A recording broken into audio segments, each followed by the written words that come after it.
As we count the Omer from the second night of Pesach until the beginning of Shavuot, we emulate the journey that our ancestors took over that 7-week period from the leaving of Egypt, which in its name Mitzrayim symbolizes the constraints, the pressure, the oppression, and the horrible experiences that we had there for hundreds of years. And think of the symbol of the wilderness, which is wide open, a vast space that is in the Psalms even referred to as Merchav Yah, the breath of God.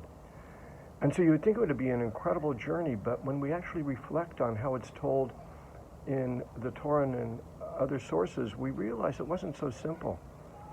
For soon after we had left Egypt, we were grumbling. If only we had actually died there instead of risked our lives out here in the wilderness.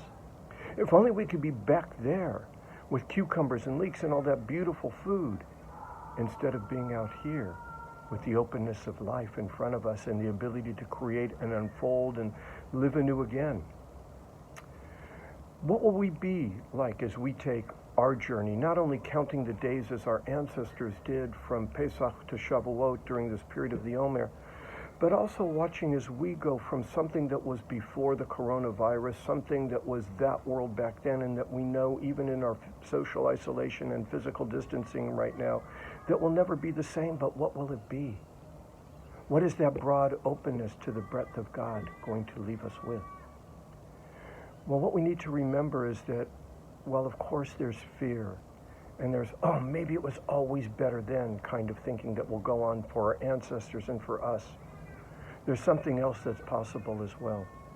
When our ancestors left Egypt, it said that they took the bones of Joseph with them as he had commanded them hundreds of years before. Don't forget me. When you leave this place, take my bones with me, as if he knew there would be a transformation, a moving forward. And he said, take my bones, those bones that represent the wisdom, the gifts of the ancestors, the knowing of what it means to walk humbly before God, to be pure and blameless, the things that we were taught to do. And so this is the challenge before us as we move toward that Merchav Yah. Let us not act with fear, let us not say it was always better way back then, but let's be wise and judicious. Let's take the bones of our tradition, the deepest values, the deepest learnings, those things that will be embedded in the gifts of Torah, and let us use this time of imagination to think of what the world is that we can create, Be'merchav Yah, on the open palette in front of us. I look forward to walking this journey with you. May all stay strong and well, safe and blessed.